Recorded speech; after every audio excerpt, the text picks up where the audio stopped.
Hello my dear friends. Right now we're in the highlands of Taiwan, in Ren-ai village. It's located not far from Taiwan mountain, Ling, and more highland regions. A lot of tea is produced here, various teas, oolongs, red teas. We're visiting a factory that we work with. It's the second day of the tea making process. They make oolongs mostly.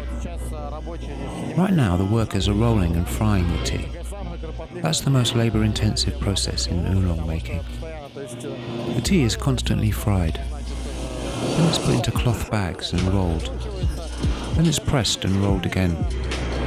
After that, the tea is broken and fried again. There are two types of rolling. One that is done using special machinery.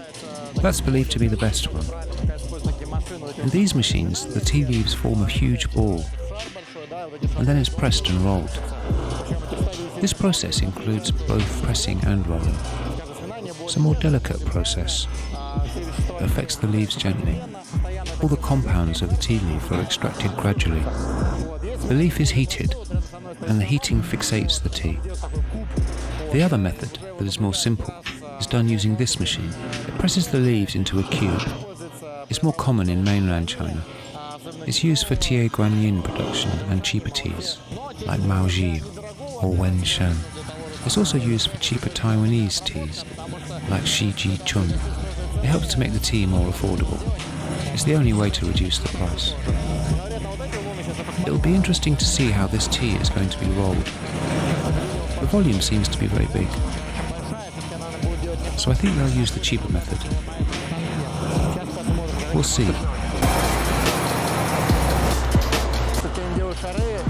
They're using the more expensive method, and I, frankly speaking, thought that they'd be trying to impress us. Well, I don't think so. I believe it all depends on the particular kind of tea that they're making, and the leaf quality. If the leaf is expensive, they choose the more difficult method. They put the tea on a cloth and weigh it. Every ball is 28 jin. After the measurement, these balls are formed, and they're put on the rolling machine. Well, that's how it all works. There's a special machine for forming.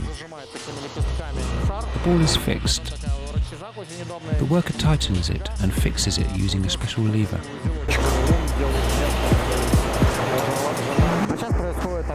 The tea is being fried right now, very gently. The process needs time. The master checks the leaves regularly. This batch is too moist and raw, and it needs extra frying, just for 3 or 4 minutes. Then they break the leaf and form these balls again. At the same time, they turn on the rolling machine. They fry the tea in a special spinning machine that can be adjusted precisely. The speed and temperature are set by the master. Fire is always used. I've seen an electric machine of this kind before, but the ones that use gas are much more common.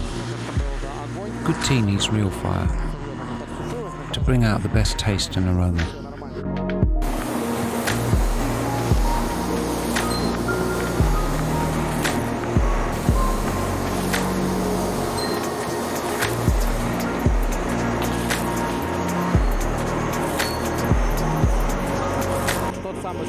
I'm sitting on a special chair where the responsible master sits and controls the process. He sits here. The process takes a lot of time. Yesterday, we visited a factory in Shan, and there the master went to sleep during this process. All machines of this kind work similarly. The same actions are needed for Shan or red teas. There are 2 processing parts. Limiters that prevent the balls from falling. These balls are constantly under pressure. The 2 parts have special grooves. When turning, the machine rolls and presses the tea leaves. This line is not just a decoration. When the balls accidentally fall out, They usually don't cross this line. Just a moment ago, when I was speaking about this process, this huge ball fell out on the ground. It moves slowly, of course, but they are very heavy, so it can be traumatizing.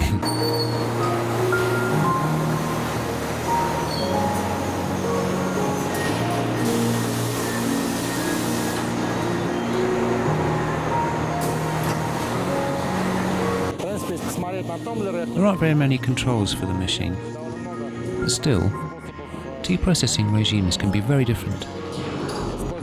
The machine settings have these controls: conveyor speed, or the moving speed, ventilation intensity regulation that controls the airflows, an emergency stop button, a vein regulation button, controls the opening of little veins on the sorting conveyor, and of course the frying or the drying temperature.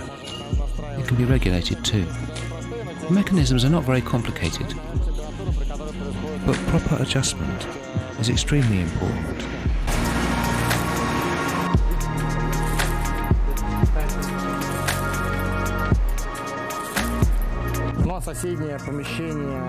The neighbouring room is used for tea cooling. It has ventilation and air conditioning systems.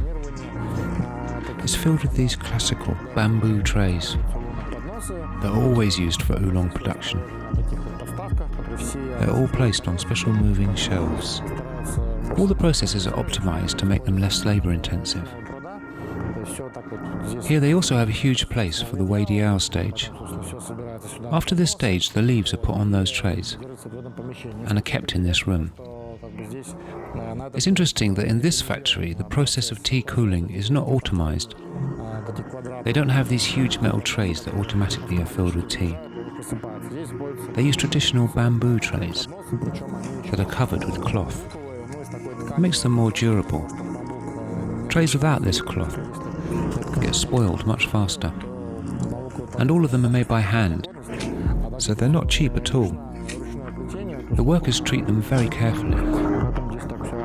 Well, actually, the trays are not that important during the tea making process. But some producers pay attention to this and believe that using trays made of other materials like metal spoil the taste and aroma of the tea.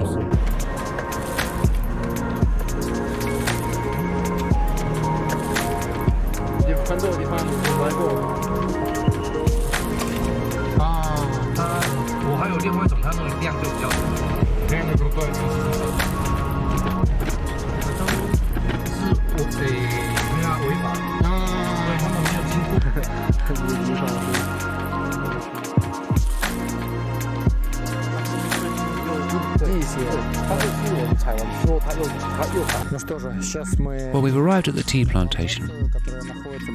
It's situated at a height of 1,800 meters above sea level. It's situated on the neighboring mountain, just opposite the Shan. At the same time, it's not much smaller than the highest mountain, the highest point in Taiwan. There are many tea gardens that are rightfully called Gao Shan cha, or high-grown tea. It's relatively cold here, and it didn't take much time to get here. Well, it took about 45 minutes to get here from Ren-ai village. And on the way here we saw a lot of farms. Then all the farms ended, and everything was covered in forests. Here a huge national park begins. It's a specially protected area. Nobody lives here. It reminds me of the plantation of our friends in Shan. They're bordering a national park there, and it looks the same. A forest, and beyond it the world ends. There are no houses, no roads, no civilization at all. Only the seasonal workers live somewhere nearby. The tea from this garden is valued highly. This area is not affected by human activity. There are no roads even. It borders a forest, and the weather is foggy very often. The air is extremely clean. The tea plant feels great here, and it turns into a great product. The tea has great aroma and taste. The clean environment makes a clear tea aroma. At least that's what I was told by many plantation owners. and I see it from my own experience. Tea from places like this has a great aroma. The plant grows in the highlands in a clean environment. The first tea picking is just over. Unfortunately, we were too late to see it. Yesterday we were down the mountain looking for other interesting teas. We looked for aged teas and other unique products, so we didn't have a chance to come here during the picking process. Right now that tea is being processed at the factory. The leaves were picked for 2 previous days, but just in approximately 2 weeks new picking will begin.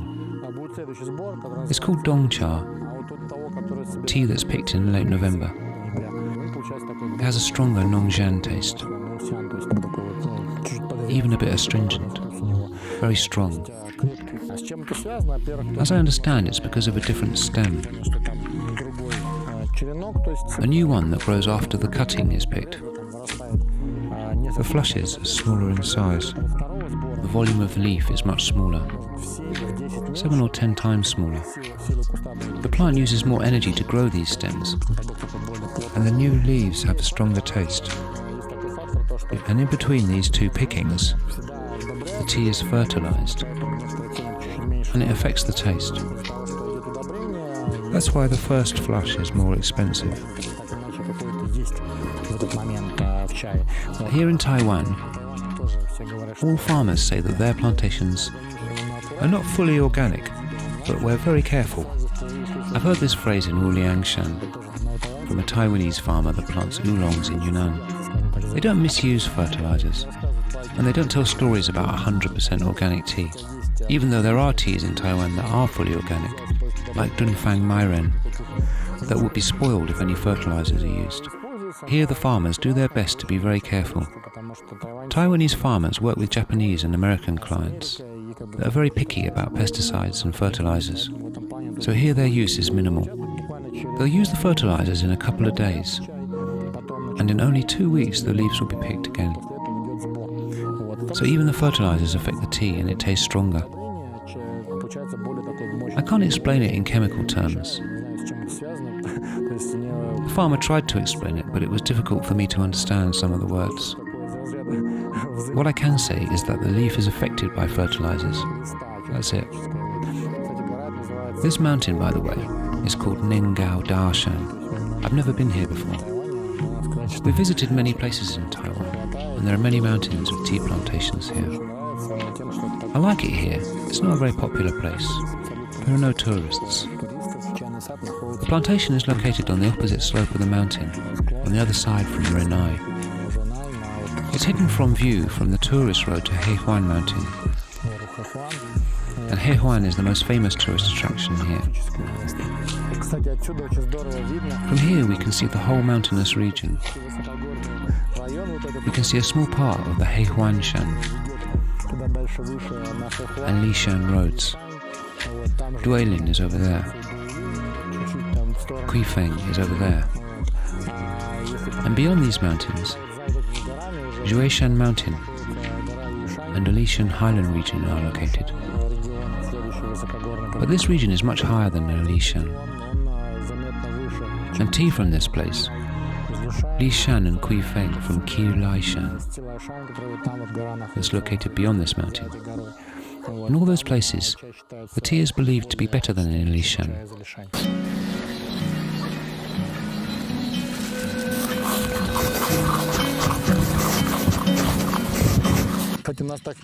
We found a new reason for coming here.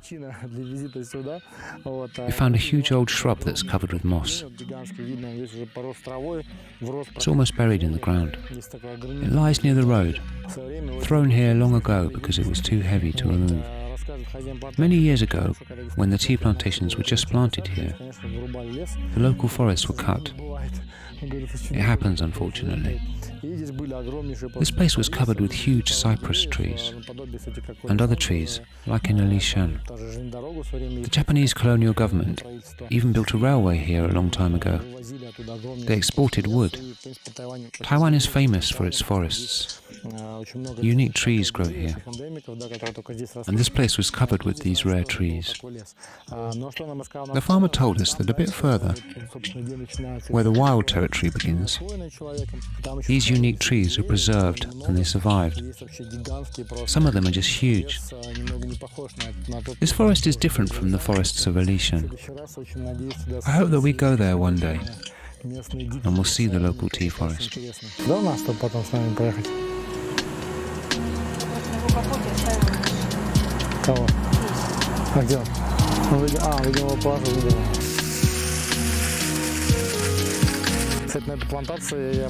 This plantation has an automized watering system. Up the hill, a water reservoir is installed. Sometimes special square concrete pools are built. Here it's much more simple. It's just a huge pit dug in the ground, covered with plastic film and filled with rainwater. All the streams feed into this pit. It gets filled with water, and then the whole system is turned on using a special valve. The water goes under its own pressure. They don't even use any pumps. It flows on its own. I asked the farmer about the importance of this system and why it's necessary in this place, in other places. And what's important, building a system like this is expensive. It's not simple at all. Many farmers don't even have enough money to build a pipeline like that, or they're just not industrious enough. The tea plant can survive in many conditions. It can grow with no watering system at all. But the climate is changing, and it's becoming more warmer here. Most of the time the weather is dry. Even in such conditions the tea can still grow, but the leaves are much worse. The leaf grows much shorter. Buds don't appear on the plant because of the weather conditions, and it needs more water. The weather is not that humid and misty here, but that's not the main reason.